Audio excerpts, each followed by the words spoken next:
Capítulo 21. Gael e eu estávamos na estrada fazia algum tempo.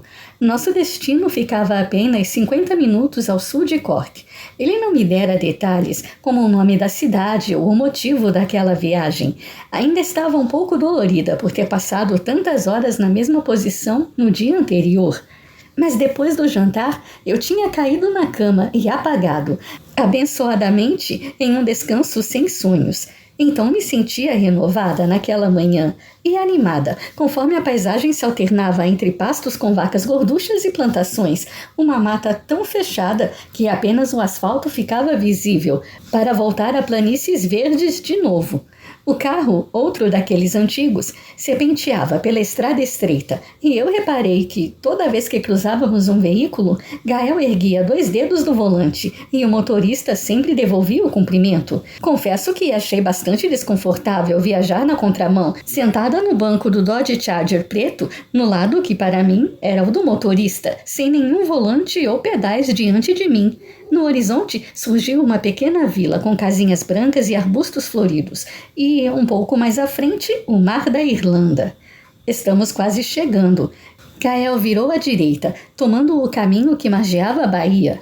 O sol se escondia atrás de nuvens cinzentas. O vento intenso carregava o aroma delicioso da maresia para dentro do carro, agitando os cabelos de Gael e os meus. Então, comecei a trançar meus fios antes que se eriçassem e eu parecesse um pincel ruivo. Sua reunião vai acontecer por aqui? Não. Continua agendada para quinta-feira, em Cork.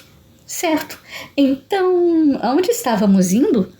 Gael deve ter visto a pergunta em meu rosto, já que, depois de me estudar brevemente, disse: eu comprei uma pequena fazenda nesta região. Ah, não! Arregalei os olhos indignada. Que destino cruel teve dessa vez? Deixa eu adivinhar. Acharam petróleo nela quando foram cavar um buraco para colocar um poste de luz? Não. Ele deu risada, afastando com um safanão algumas mechas que lhe caíam nos olhos. Não vou escavar aqui, mas houve um problema. O Liam só não quis me contar o que era por telefone. Só disse que era importante que eu viesse, por isso nós antecipamos a viagem. E o Liam é? Incitei. O amigo para quem eu emprestei o chalé por uns tempos. Pressionou os lábios e relutante completou. E também arqueólogo.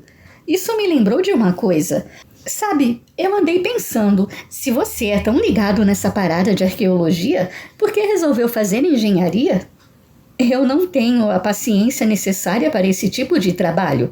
Apoiou um dos braços na janela, seus cabelos chicoteando em todas as direções. Nem a delicadeza que ele exige. Além disso, eu gosto de construir coisas. Já que esburacou tantas outras. Exatamente. Seus lábios se abriram em um sorriso que cataloguei como selvagem. Passamos por algumas casas, depois uma ruína, e então Gael tomou uma estradinha. Não demorou para que avistasse o chalé, pequeno, cercado de flores, uma chaminé de pedra. Era fácil identificá-lo em meio a todo aquele verde. E era bastante modesto, o que me surpreendi. Depois de ver as residências de Gael, eu esperava algo mais parecido com a Casa Branca ou o Taj Mahal. O carro parou nos fundos da casinha, ao lado de um Nissan. Eu saí do Dodge, admirando a paisagem, e não consegui impedir que um suspiro me escapasse. No horizonte, um paredão de rochas se erguia no meio do mar. Um tapete de grama, capim ou o que quer que fosse, recobria o topo do penhasco. A água lá embaixo, em um tom de verde caprichoso, como que para combinar com o restante do cenário, se agitava contra o rochedo, criando uma canção única. Impressionante, não? Gael parou ao meu lado, admirando a vista de tirar o fôlego. É tão lindo, tão pacífico. Foi o que eu senti quando estive aqui pela primeira vez. Parecia um bom lugar para buscar um pouco de paz. O vento agitou sua camisa preta e suas mechas douradas. Gael não parecia se incomodar com a temperatura, mas para mim, 12 graus significavam absurdamente frio. Por isso eu me escondia sob o cardigan e uma jaqueta acolchoada, azul clara, que tinha pegado no guarda-roupa de Ayla. E encontrou paz? Puxei para longe do rosto alguns fios que escaparam da trança. Não tive a chance de descobrir. Seu olhar passeou pelo horizonte, a expressão fechada. Comprei essa casa pouco antes de deixar a Itália. Pensei que voltaria para a Irlanda por uns tempos, mas não queria ficar em Cork. O que te fez mudar de ideia? Da Itália você seguiu para o Brasil, não é? Ele fez que sim, o senho franzido. Sabe, até hoje eu não sei a resposta para essa pergunta, Briana. Um dia acordei e o Brasil não me saía da cabeça. A ideia se tornou mais insistente até que cedi. Era quase como se eu simplesmente tivesse que ir. Então eu fui. Enfiou as mãos nos bolsos do jeans. O que eu tinha a perder, além do que mais tenho de sobra? Ele pareceu um tanto aflito. Quer dizer, dinheiro? Especulei, incerta se havia entendido direito. Pressionando os lábios até se tornarem uma linha pálida, Gael assentiu uma vez, mas parecia distraído, imerso em pensamentos. Relanceei o chalé e tentei imaginá-lo vivendo naquela casa modesta, e não consegui, Lorcan com toda certeza, mas Gael não. Se bem que, reparando agora, eu estava me deixando influenciar pelas aparências. O homem ao meu lado tinha um bom corte de cabelo e usava roupas caras, mas se excluísse isso, o que restava? Gael não praticava golfe, tênis, nem outras coisas que gente rica costuma chamar de hobby. Era um homem simples, que gostava de beber sua cerveja, correr na rua de manhã, em vez de ir para alguma academia sofisticada, e odiava usar sapatos. Percebi com certo espanto que havia uma crueza em Gael, por baixo de toda aquela sofisticação estudada. Sacudindo a cabeça como que para clarear as ideias, Gael pareceu voltar de onde quer que estivesse, e indicou o chalé com o braço. Eu o acompanhei até a casinha, e fiquei surpresa ao constatar que a construção era muito maior do lado de dentro do que aparentava por fora. Havia uma lareira de pedra em uma das paredes e da janela se podia ver o mar e os belos penhascos. A seriedade da mobília em tons sóbrios era quebrada pela moldura prateada de uma TV, por uma poltrona azul e diversos quadrinhos coloridos espalhados pela sala toda, com frases como "a persistência realiza o impossível". A cozinha conjugada não era muito grande e por isso mesmo a achei tão encantadora. Liam, um homem bonito na casa dos 40 anos, desceu as escadas que levavam ao segundo andar e se deteve ao nos ver. Gael, que bom que chegou. Os dois trocaram um cumprimento animado. Gael me apresentou a ele e mal esperou que eu apertasse a mão do sujeito de fartos cabelos escuros para perguntar: "O que aconteceu, Liam?" Uma coisa realmente incrível. As ruguinhas ao redor de seus olhos se aprofundaram. "Você foi para tão longe, meu amigo. Procurou em tantos lugares, mas esqueceu de olhar o quintal de casa." Eu senti, mais do que ouvi, a tensão tomar conta de Gael. "O quê?" Ele me olhou de soslaio. Pensei que tivesse me chamado aqui por causa de algum problema com a documentação do chalé. "Não, Gael. Sem querer, encontrei fortes indícios de que o que você está procurando pode estar enterrado bem aqui, nesta propriedade." Luzes neon espocaram em minha mente. Então Gael não tinha sido totalmente honesto comigo. Ele procurava algo em específico em suas escavações. Mas por que ele mentira? O que não queria que eu soubesse? Sem convite, o desenho que eu tinha visto em seu escritório na noite anterior me veio à mente. E a maneira irrequieta como Gael se portou na ocasião, como se me quisesse bem longe dele. Seria aquilo? Seria aquela pedra que ele procurava? Mas por que ia querer uma pedra comum quando tinha milhares de esmeraldas? A menos que não fosse uma pedra comum. "Mas nós temos um problema, Gael", Liam bufou. "Não sei se posso continuar com as escavações. Uma das vizinhas viu o que eu estava fazendo e ligou para as autoridades locais." De súbito, Gael virou o rosto para o amigo, sua preocupação com minha presença esquecida. "O quê?" Uma veia pulsou na lateral de sua testa. "É uma senhora de 600 anos, cheia de manias e desconfiança." O arqueólogo ergueu as mãos. "Ela não quer saber de gente cavando buracos perto das terras dela. E eu estava trabalhando praticamente na divisa. Achei melhor parar, antes que tivesse que me explicar para a sociedade arqueológica. Não tenho certeza se Gael chegou a ouvir tudo o que o amigo lhe disse. Na verdade, ele parecia tomado pela urgência, a mente trabalhando a todo vapor, a julgar pela maneira como seu olhar dardejava. Mas que raios estava acontecendo ali? O que encontrou? Ele exigiu. Um tesouro, meu amigo, um tesouro. O arqueólogo foi até a cozinha e abriu um armário azul. De lá, retirou uma caixa plástica laranja e colocou sobre a toalha xadrez. Gael se aproximou a passos decididos e eu fui junto, mas ele não pareceu notar. Eu só ia plantar umas ervas, explicou o homem. Ali era um bom lugar para uma horta, mas assim que comecei a cavar, encontrei um pedaço de cerâmica. Corri para pegar minhas ferramentas e escavei um pouco, até que achei o restante. Ainda não levei para o laboratório, mas pelos traços eu diria que tem pelo menos 1500 anos e acho que tem mais coisas lá. Chegando mais perto da mesa, Gael ergueu as presilhas da caixa e removeu a tampa. Estudou os diversos cacos do que parecia um dia ter sido uma tigela ou cuia. Eu me inclinei um pouco para admirar melhor. Havia risquinhos na borda dos cacos. O que está escrito? Perguntei, a curiosidade inflamada. Se Gael se surpreendeu com o fato de eu conhecer o antigo alfabeto irlandês, não deixou transparecer e disse: um provérbio. O tempo é um grande contador de histórias. Encarou Liam. Onde exatamente você a encontrou? Vou mostrar. Liam foi para a porta da sala. Pensei que Gael fosse segui-lo. Em vez disso, permaneceu onde estava e me fitou com aquela nuvem escura, embotando seu olhar. Tive certeza de que ele inventaria uma desculpa qualquer para se livrar de mim. Ok, suspirei. Eu sabia quando não era bem-vinda. Você não me quer por perto. Eu nunca disse isso. A surpresa abrandou um pouco de sua inquietação, mas ia dizer: tudo bem, Gael, eu espero aqui.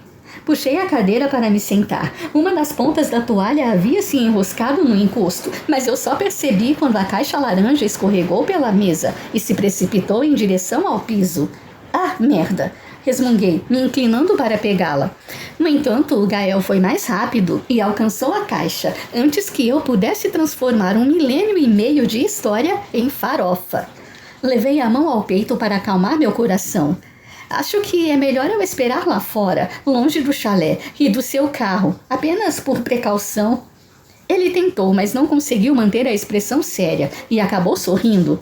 E eu acho melhor você nos acompanhar, assim posso ficar de olho em você. Mas não havia diversão alguma quando acrescentou: isso é pessoal, Brianna. Entende o que eu quero dizer? Concordei, embora não soubesse exatamente. Acho que ele se referia a manter a boca fechada, e isso eu era capaz de fazer. Eu não tinha entendido nada mesmo. Depois de Gael guardar a caixa de volta à segurança do armário, nós dois seguimos Liam terreno abaixo. Enquanto descíamos, eu os deixei ir mais à frente, já que Gael parecia ansioso para trocar informações com um amigo. Andamos um bocado para conseguir chegar ao fim da propriedade e encontrar os buracos redondos, retangulares e montinhos de terra revolvidos ao lado deles. Eu me mantive afastada conforme Liam se agachava ao lado de uma das crateras e gesticulava. Gael examinou a escavação com tanta intensidade que pensei que, fosse o que estivesse ali embaixo, teria se desenterrado sozinho e pulado na mão dele.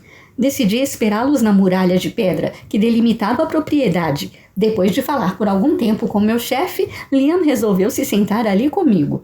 Gael permaneceu andando pelo terreno e, pela maneira como mantinha as mãos nos bolsos e mordia o lábio inferior, eu sabia que sua cabeça estava a 1000. Eu nunca o vira assim tão perturbado antes, nem mesmo quando o deixara pelado no escritório. O que quer que estivesse procurando era muito, muito importante para ele. Mas o quê? Ele parece inquieto, falei a Liam. E por que não estaria? Ele pode estar a um suspiro de encontrar o que anda procurando há sei lá quantos anos, e então essa senhora aparece e começa a encrencar. É, bastante inconveniente. Tentei me manter calma e agir o mais naturalmente possível ao me virar para ele. O que ele está procurando, afinal? Deduzi que minha expressão não fosse tão desinteressada assim, pois Liam pareceu surpreso com minha questão e desconfiado. Não sei, e acho surpreendente que Gael tenha contratado alguém que faz tantas perguntas. Apertou os olhos, me avaliando com atenção. Eu só estava tentando puxar conversa. Tentei sorrir e aparentar serenidade, mas não sei se consegui enganá-lo. Mas quem poderia me culpar? Meus pensamentos davam mais voltas que os vinis da Dona Lula. Gael procurava um objeto específico. O quê? E por quê?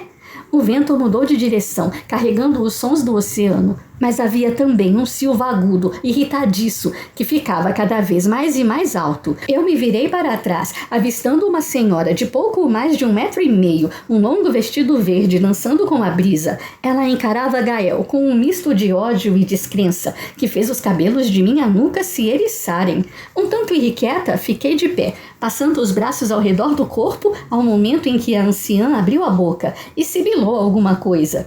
Gael, enraizado no chão, feito uma árvore, retrucou. Não conseguia entender nada. Meu irlandês se resumia a Slante, e nenhum dos dois estava brindando a nada. Seja lá o que ele tenha respondido, fez a velhinha recuar e então lhe dar as costas, descendo a colina. Cheguei mais perto de Gael, que, assim como eu, ainda fitava o ponto onde ela havia desaparecido de vista. Como eu não estava prestando atenção por onde ia, acabei com um pé dentro de um dos buracos de Liam. Cuidado! Gael me pegou antes que minha perna afundasse até o meio da canela. Era a vizinha, não era? Bati a mão na bota para espanar a terra. O que ela disse? Nada de cavar buracos perto do muro. Citou, empurrando com impaciência algumas mechas que o vento soprava em seu rosto. O que você vai fazer agora? Ele virou o rosto para mim. Cavar buracos perto do muro. Abriu um sorriso. Àquela altura eu já havia catalogado todos os sorrisos de Gael, e aquele que me dava agora não era um sorriso jocoso, tampouco alegre. Era uma máscara para ocultar seus verdadeiros sentimentos. Ele mentia de novo. Por quê? O que aquela mulher havia realmente dito a ele? Era bastante óbvio que ela o perturbara, da mesma maneira que ele mexera com ela. Eu sempre soube que Gael guardava um segredo, talvez por causa de toda aquela bagunça dos sonhos, mas sempre senti que havia algo mais nele. E Lorenzo me alertara para que eu ficasse longe desse assunto. O próprio Gael me dissera a mesma coisa havia pouco, compreendi de repente. E fosse a tal pedra ou alguma outra coisa que ele buscava, eu sabia que jamais me contaria. Eu devia dar ouvidos a Lorenzo, devia deixar Gael com seus mistérios, era o que eu deveria fazer. Mas da mesma maneira que não era capaz de me manter em um emprego, de ter um encontro sem acabar no pronto-socorro, também nunca fui boa em seguir conselhos. A volta para Cork foi silenciosa, pelo menos da parte de Gael. Tentei arrancar alguma coisa dele, mas desisti, depois de perguntar se ele conhecia aquela senhora pequenina, e ele me responder, um bom café. Ele não estava me ouvindo, completamente perdido em pensamentos, e permaneceu assim, até chegar em casa, onde se trancou no escritório, ficando por lá até a hora do jantar. A comida foi servida na sala principal, na mesa diante da janela, de onde eu assistia ao jardim ser sorrateiramente encoberto por aquela bruma que sempre permeava meus sonhos. A comida deliciosa de Darren, um prato à base de porco, cenouras, batatas e, talvez, repolho, trouxe um pouco de alento e me distraiu da expressão absorta de Gael. Ele não falara comigo desde que deixara o escritório. Na verdade, nem olhara na minha direção. O professor sugeriu que eu fizesse a minha tese sobre a literatura anglo-irlandesa. Contava Fiona. Mas eu não sei. Eu queria mesmo era discorrer sobre Molly Malone e sua importância para a música e a literatura. Não sei se seria uma boa ideia usar a personagem de uma das músicas mais populares da Irlanda como tese, rebateu Darren. Soa como uma desculpa para descobrir se Molly realmente existiu e se há algum parentesco com a nossa família. Bom, sim, papai, mas acho que seria interessante. Ela continuou a falar, mas eu pouco ouvi. Mantinha os olhos em Gael, sentado à minha frente, que de tão distraído espetou a carne e a esqueceu no garfo. Ele nunca hesitava com comida. Subitamente, como se soubesse que eu observava, ele virou o rosto para mim. Apesar da quentura que me subiu pelo pescoço, não desviei o olhar. Bom, pelo menos até meu celular começar a tocar. Acabei sorrindo ao relancear a tela. Me perdoem, mas preciso atender. Eu me desculpei antes de levar o telefone à orelha. A França é uma droga, Ayla. Fui dizendo, superestimada demais. Odiei cada segundo lá, juro. Brinquei. Na verdade, eu mal tinha visto a cidade como imaginara. Verdade! Aquela única palavra em uma voz anasalada e miúda fez o alarme disparar em minha cabeça. Ela andara chorando e, pra valer. Ayla, o que foi? Ah, Bri, eu queria tanto que você estivesse aqui. Ela soluçou. Foi tão horrível. Engoli em seco. Precisei de 2 tentativas para fazer minha voz sair. É a mamãe? Pousei a mão sobre o coração, tentando acalmá-lo. Por favor, diga que não. Não, ela fungou, mas não houve tempo para que o alívio se assentasse. Foi a dona Lola. Ela simplesmente não acordou mais.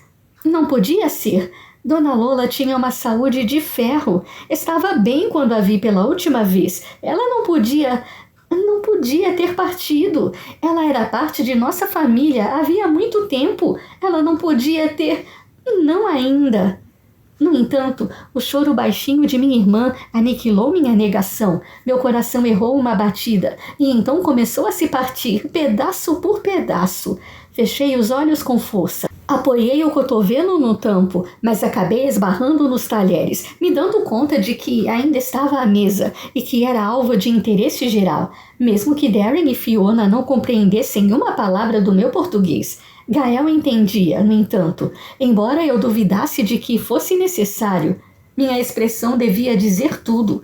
Meu chefe pareceu bastante preocupado. Para não acabar chorando na frente de todo mundo, murmurei com licença, e me apressei em sair dali.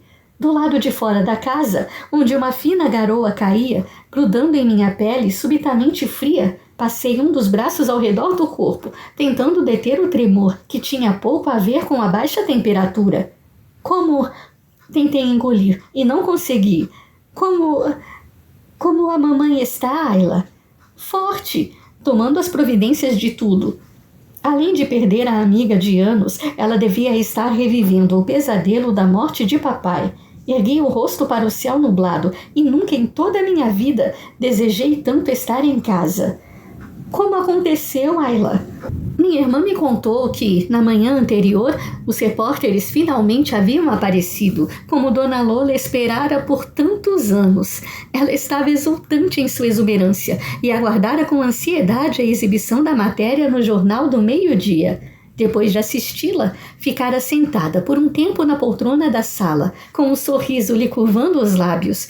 Então subira para descansar um pouco e jamais voltou a abrir os olhos. Era como se tudo o que a segurasse neste mundo fosse a esperança. Eu sinto muito, Ayla. Por favor, não chore. Mas eu mesma estava com problemas para manter o choro sob controle. Ela não ia querer que borrasse a maquiagem. Ou que ficasse com olheiras. Minha irmã riu entre os soluços. Você está sozinha? Não, Bri. Umas amigas apareceram. Vão passar a noite aqui. Eu queria estar com ela e mamãe. Queria me despedir de Dona Lola, mas nunca chegaria a tempo. Conversamos um pouco mais, ela tentando me consolar, eu tentando consolá-la, mas não funcionou muito. Depois que desligamos, fiquei olhando para a tela do telefone, até ela se apagar. A vida ficara mais cinza naquele dia, sem a alegria de Dona Lola para colori-la. Gostaria de tê-la visto na TV, de ter dito que ela estava fabulosa e que o mundo jamais se esqueceria dela. Eu não esqueceria. Uma mão pesada tocou meu ombro. Eu me virei, encontrando os aflitos olhos de Onyx. Lola? Perguntou Gael. Fiz que sim, comprimindo os lábios para que as lágrimas se detivessem. Ele fechou os olhos, soltando um pesaroso suspiro. No instante seguinte, seus braços me envolviam. Afundei o rosto em seu peito, o choro ainda saindo aos soluços. Dona Lola tivera uma boa vida, viver intensamente até o último instante. Eu não devia chorar. Ela não ia querer isso. Mas doía demais. Eu sinto muito, Brianna. Gael murmurou em meus cabelos. Tem alguma coisa que eu possa fazer? Qualquer coisa. Não, mas obrigada. Minha voz soou dolorida, até para mim. Ele me abraçou com mais força, me segurando tão junto de si que eu mal conseguia respirar. Estou aqui para o que precisar, sempre. Falou baixinho em meu ouvido, os ombros levemente curvados ao meu redor, como se tentasse me proteger do mundo com eles. Por um momento, me deixei envolver pela fantasia para escapar da dor que esmagava meu peito. Fechei os olhos, fingindo que sua promessa, motivada pela compaixão, na verdade tinha outra origem, e que ele me abraçava daquela maneira porque me amava. Kleidin gruom shinna